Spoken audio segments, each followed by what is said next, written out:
قرآن کریم تو یہ فرماتا ہے کہ ہم نے ہر ایک آدمی کے درمیان تقسیم اپنے حکمت کے مطابق کی ہے. نحن قسمنا بینہم معیشتہم فی الحیات الدنیا ورفعنا بعضهم فوق بعض درجات لیتخذ بعضهم بعضا سخریا.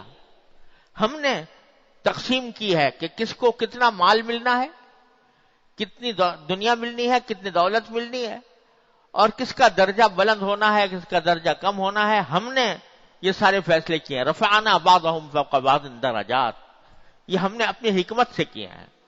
اب اگر کسی کو اللہ تبارک و تعالی نے فرض کرو زیادہ درجہ دے دیا، مال کا، عزت کا، شہرت کا، کسی چیز کا درجہ زیادہ دے دیا، اور آپ کے دل میں کڑھن ہو رہی ہے کہ وہ کیوں آگے بڑھ رہا ہے، تو یہ اللہ تبارک و تعالی کے فیصلے پر اعتراض ہے کہ اللہ تعالی نے ایسا کیوں کیا،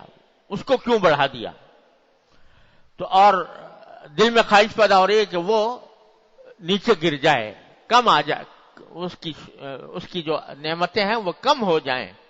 تو یہ اللہ تبارک و تعالی کے فیصلے پر اعتراض ہے، اللہ بچائے، اللہ تعالیٰ کی تقدیر پر اعتراض ہے. تو اتنا بڑا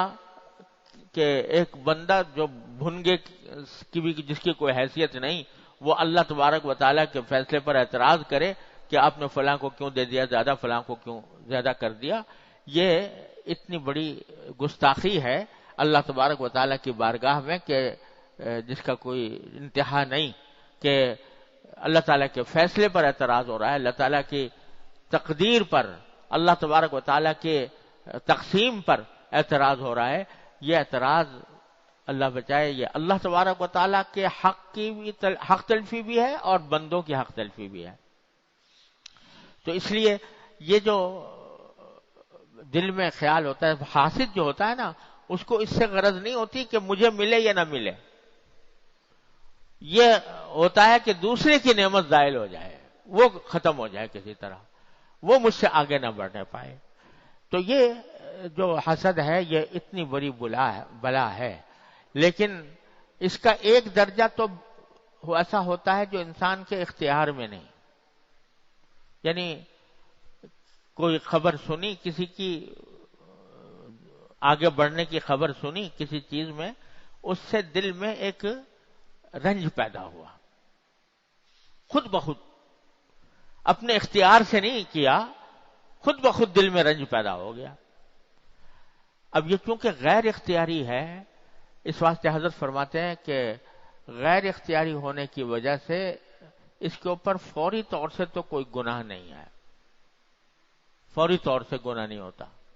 اور اس کے اوپر کوئی فوری طور سے عذاب، کیونکہ انسان کے اختیار سے باہر ہے. لا یکلف اللہ نفسا الا وسعها، اللہ تعالیٰ نے ہر ایک شخص کو اپنی وسعت سے زیادہ کا مکلف نہیں کیا. اگر اختیار کے بغیر ایسا خیال پیدا ہو رہا ہے تو اس پر اللہ تعالیٰ کی طرف سے مواخذہ نہیں ہوتا، جب تک کہ آدمی اس خیال کے اوپر عمل کرتے ہوئے کوئی کام نہ کرے، اس وقت تک نہیں. لیکن عام طور سے ہوتا یہ ہے کہ جب یہ خیال پیدا ہوتا ہے حسد کا، چاہے غیر اختیاری طور پر خیال پیدا ہوا ہو، تو پھر کوئی نہ کوئی بات ایسی سرزد ہو جاتی ہے جو ناجائز اور گناہ ہوتی ہے. مثلا دل میں چونکہ رنج تو تھا ہی اس بات سے کہ فلاں آدمی کی دولت زیادہ ہو گئی، فلاں کی شہرت زیادہ ہو گئی، فلاں کی مقبولیت زیادہ ہو گئی، فلاں کو لوگ زیادہ اچھا سمجھنے لگے، فلاں کی صحت زیادہ اچھی ہو گئی، قوت زیادہ مل گئی، اس پر دل میں رنج تو تھا ہی. اب رنج لیے بیٹھا تھا، اتفاق سے اس کا کہیں ذکر چھڑ گیا مجلس میں اس آدمی کا، تو ذکر چھڑنے کے نتیجے میں چونکہ دل میں رنج بیٹھا ہوا تھا، لیے بیٹھا تھا، تو کوئی کلمہ ایسا بول دیا جس سے یا تو اس کی غیبت ہو گئی، یا اس کے سامنے ہی صحیح لیکن کوئی بات ایسی کہہ دی جس سے تانا ہو گیا اس کے اوپر، کوئی ایسی بات کہہ دی جس سے اس کا استہزاء ہو گیا، مذاق اڑانے کا انداز پیدا ہو گیا، یا کوئی ایسا کلمہ کہہ دیا جس سے اس کی دل آزاری ہو گئی.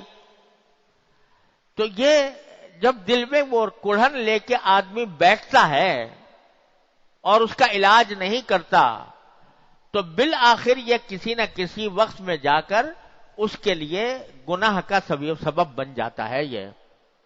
اور کوئی بات ایسی سرزد ہو جاتی ہے، منہ سے کوئی بات نکل جاتی ہے، کوئی کام ایسا ہو جاتا ہے کہ اس کو فرض کرو طبیعت میں حسد تو لیے بیٹھا ہی تھا، اب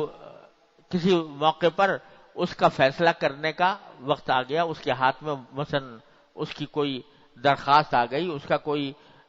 مطالبہ آ گیا، تو اس کے ناحق اس کے خلاف فیصلہ دے دیا. تو اگر یہ کڑھن دل میں رہتی ہے اور بکثرت رہتی ہے تو کبھی نہ کبھی وہ انسان کو کسی اختیاری طور پر کسی گناہ کے اوپر مجبور کر دے گی، اور کہیں نہ کہیں وہ اس حسد کے ناجائز